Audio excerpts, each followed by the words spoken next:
Welcome back to Brashonomics. We are lucky enough for the first time to have John Payson join us. And he's a Berkworth Windermere founder of the Payson Group and was recently voted for exceptional service and overall satisfaction by Seattle Magazine. Well, welcome, John. How are you? Hey, great, Ben. Thanks for having me. I appreciate it. Yeah. Did you have a good Halloween? Did you eat lots of candy? Oh, yeah. I feel sick. Kind of sluggish this morning. A little sluggish? Well, yeah, you must, since it's the afternoon and you feel sluggish this morning. You must have a long dwindling. It's all right. Anyways, Reese's Peanut Butter Cups will do that to a guy. Hey, John, we are starting to kind of get through the busy season. Halloween is kind of that kickoff to the holidays.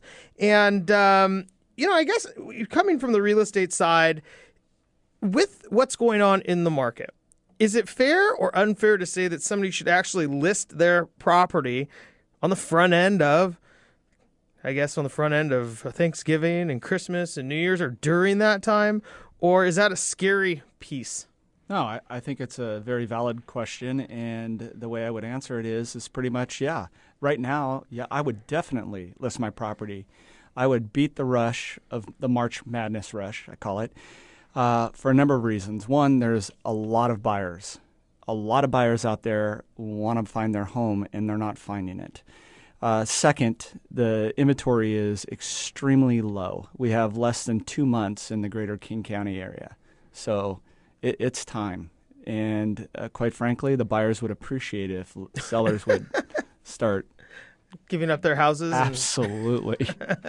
Finding another dwelling. So, John, when you start looking at the fact that we are in a seller's market, people have the opportunity to do that. How does somebody then? I mean, it's a big emotional thing to get over. Like, we're going to leave our house just because of the market. It's not something somebody just does. Is it more of? Would you say that somebody would more likely be comparing and contrasting selling their house during the holidays versus maybe March versus, hey, I'm just going to sell because I can?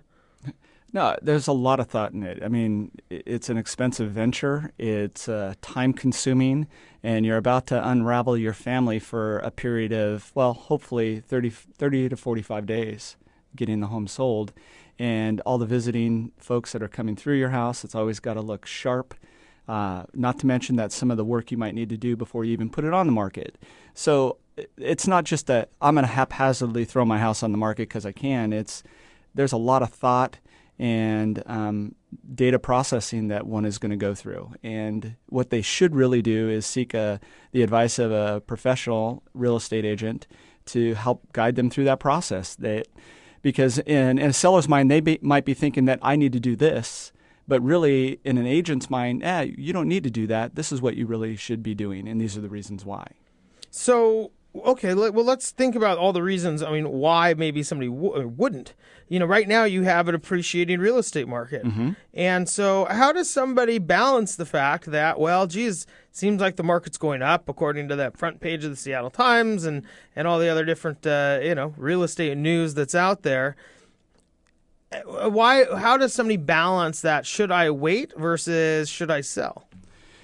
Well, I guess it's their own personal preference at that point in time. For example, let's say you're somebody who's on the fence, who's at a place in their life where they want to up their home. They want to go for a bigger house. They need some more space. Their family's growing. Sitting on the fence because the market is appreciating is potentially going to cost you more money, right? Because you are having appreciation. Number one, the interest rates are historically low, but as we all know, those interest rates are not going to stay this low forever. It's impossible. So this is why it would be a good time to go ahead and do that. If you're somebody who's downsizing, again, it's the same premise. You're going to sell your home with a appreciation because that's where we're at, and you'll be downsizing to a home that's going to be more cost effective as well.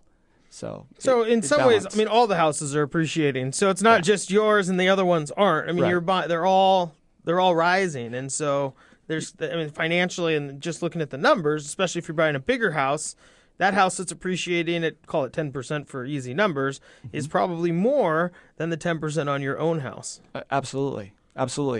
So, and the other thing to think about is what we're talking about is King County, because I don't want people in North Snohomish County and South Pierce County to be thinking that their homes. John, you told us. Yeah, you're lying to me, but I'm speaking specifically of the greater King County area. Yeah. And so what is, when we look at the appreciation and the actual numbers, what do those really look like?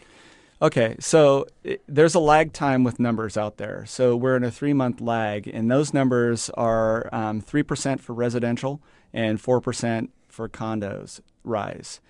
The real numbers, if you were to extrapolate the data and crunch those numbers, the real numbers, we're seeing a 5 to 10% swing in appreciation.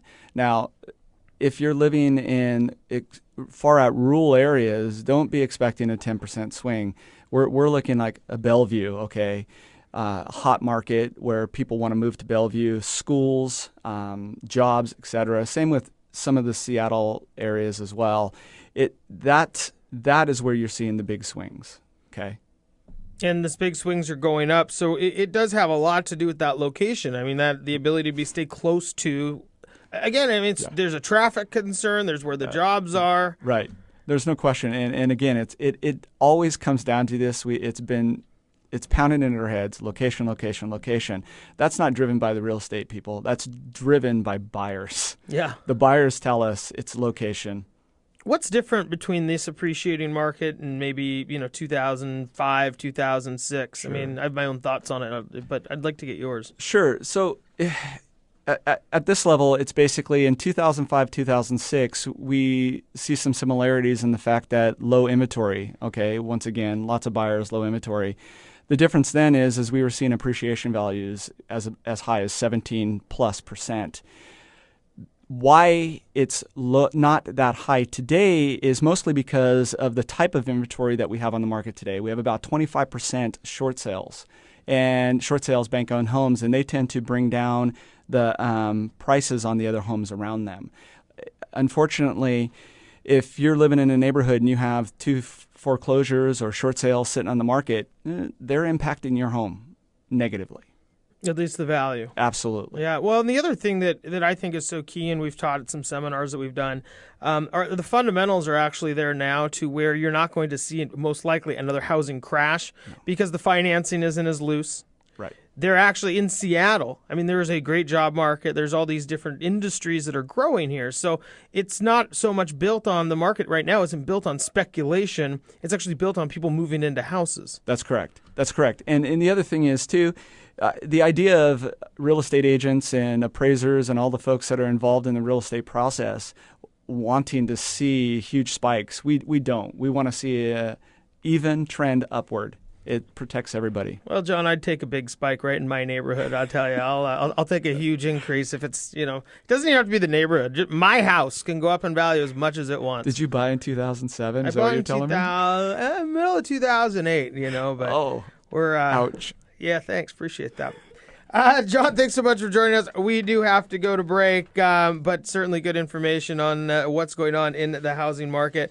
When we come back, there are some companies out there that are actually improving houses and putting them back on the market. We'll be right back so you can find out who they are.